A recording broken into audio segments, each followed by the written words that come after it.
Hey, it's Richard with Matthews Wealth Management. We're going to do the November market update. I just did the October one, and this looks very, very different. The October one was really quick. I think I glossed over some stuff, so I might spend a little more time in this video doing the key topics, but very different as far as performance. We see a lot of red, big sell-off here.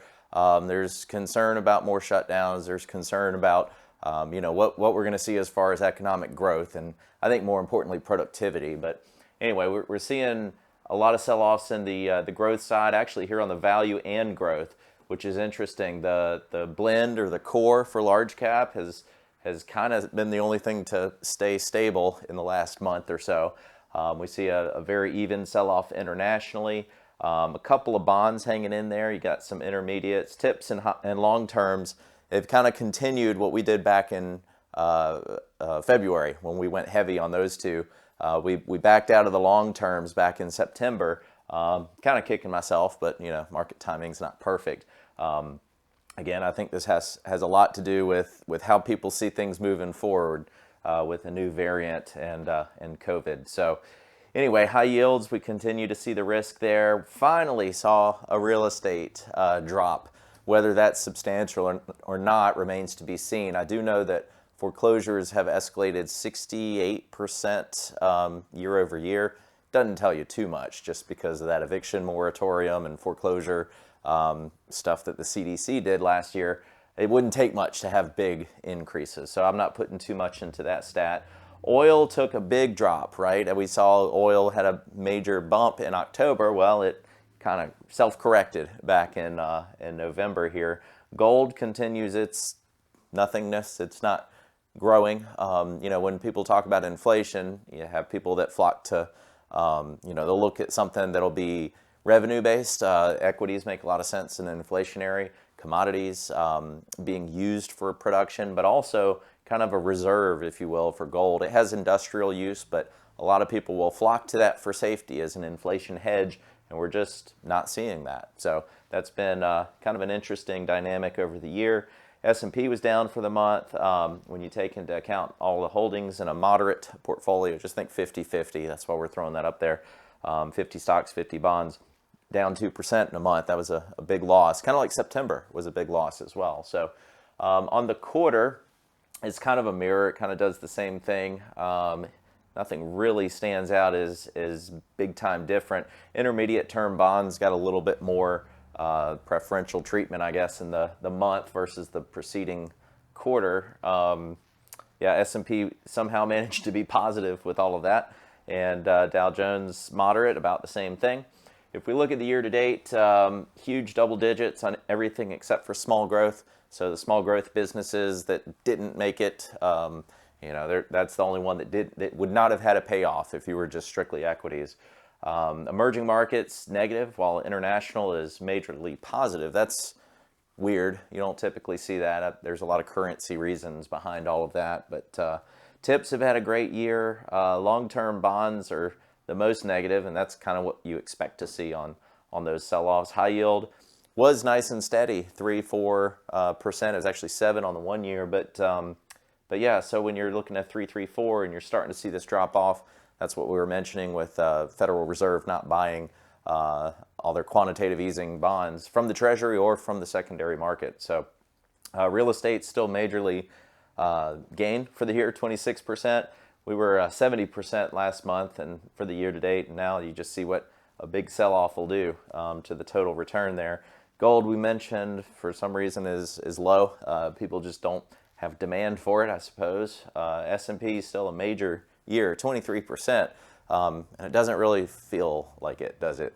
We'll get to the inflation. That's the drum I've been beating for a year now, and we'll just start with Jerome Powell said, "Time to retire the word transitory."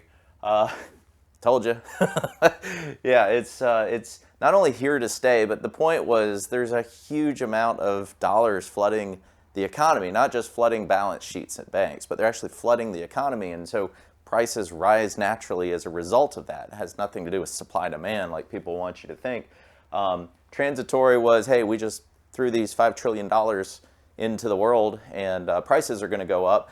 And I guess the mentality was if we sell it as a 1 year big spike and then it goes back to normal, maybe we won't have to keep printing and doing stimulus if we can get back on track and back to work. That didn't really happen. So that's actually a bigger admission than the obvious of huge amount of inflation. But the prices were never coming down. It was just a matter of hopefully they stabilize. And that's the Fed's mandate. That's what they're supposed to do, is maximize employment and stabilize prices. Well, we're going to talk about both. They're failing miserably.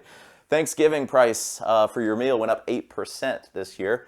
And I think there were some tweets and discussion about, just don't eat turkey and, try going with soybean instead. And it's like, wow, okay.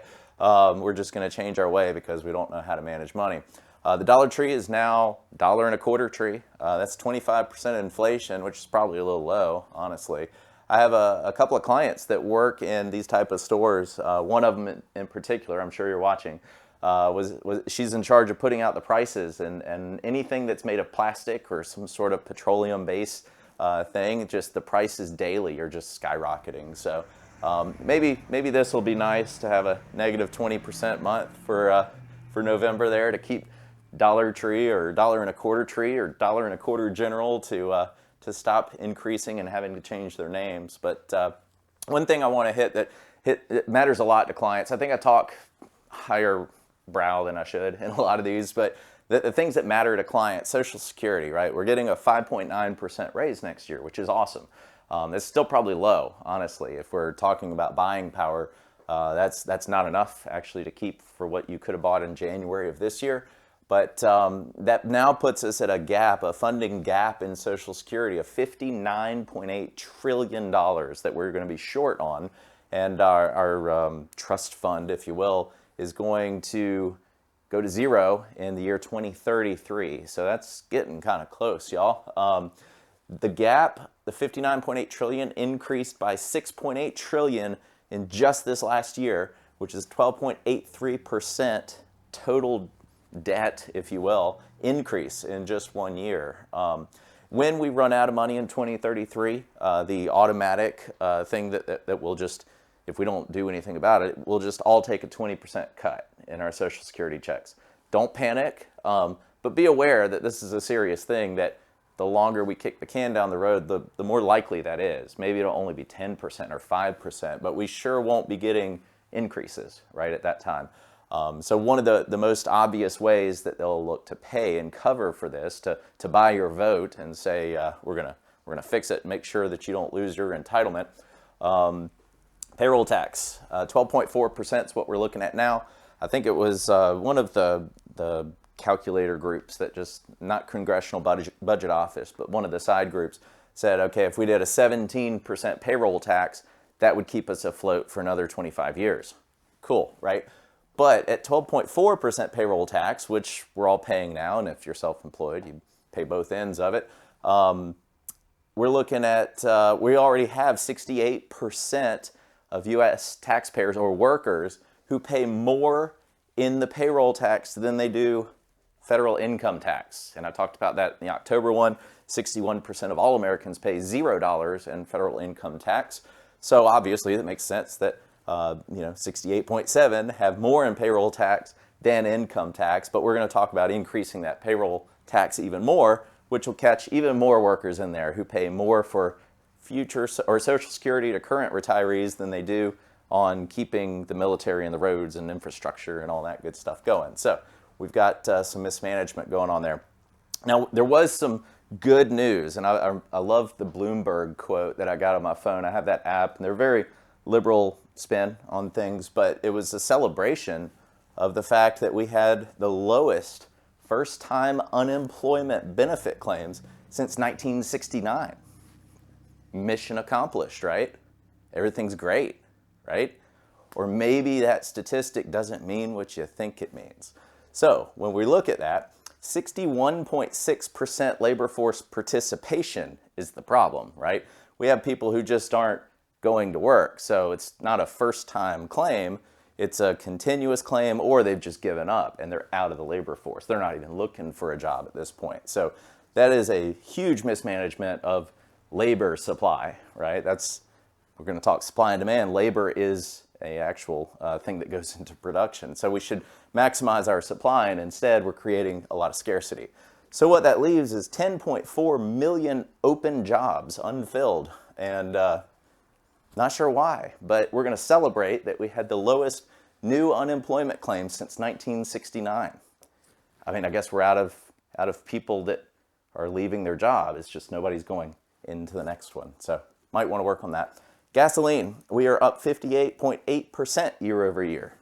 And of course, the narrative is to blame the greedy oil companies because they're taking a profit, right? By the way, look up Exxon and see what the profit margin is, because it's not that bad. But they're greedy, and we have green initiatives, and we're going to cut production. So I think one of the things that I was reading an article that somebody proposed, we might see gasoline stimulus checks as a way to fix this or create a deeper hole. And diving into that, infrastructure. That bill was passed, the 1.3 bipartisan. They eliminated backdoor Roths. I think Roth conversions are on the table. All my clients know we've been very aggressive this year on doing Roth conversions while we can. It's probably time to pick off the low-hanging fruit of taxes like payroll tax and eliminate some contributions to shelter from future taxes. A lot of people are looking to shore up capital gains before we hit next year. I mean, we've got a weird situation with our midterm elections coming up next year, and things aren't going so good. So they're going to have to shake the tree to get people to come out and vote, and that makes me pretty nervous. But we've got variants to infinity now, so we can just do what we want to do. We can create a scare and cut production, or we can create more stimulus, print more money. We'll get into the same cycles of growth. We'll see bonds, long terms, and tips continue if we do that. Like it's just creating a bigger issue. So where we are in our total debt, I think we're 130% or right at it, 130% debt to GDP, which is just terrible. They say after 90% debt to GDP, you basically don't get the return of your investment. You're actually creating a loss. The debt cost versus the productivity gains, and obviously we can see the productivity, if you look at that as profit, it's terrible. I mean, we've got major losses. We're just not handling things very well. So variance, that makes it easy to control kind of what we want to do. But we hit the 21 trillion mark, and we went kind of way over it, actually. 21 trillion, 187 billion, $100 million now. So that was almost 1% in just 1 month that we just did. We're up 9.25% for the year. Since last year, about 14%.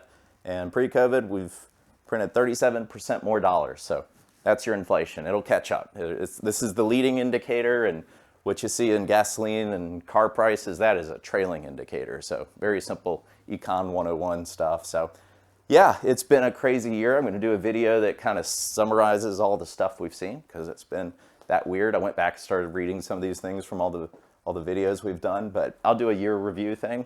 If you got questions or want to talk about it, let me know. Might not be that available here in the month of December. So stick around, and we'll see you next time.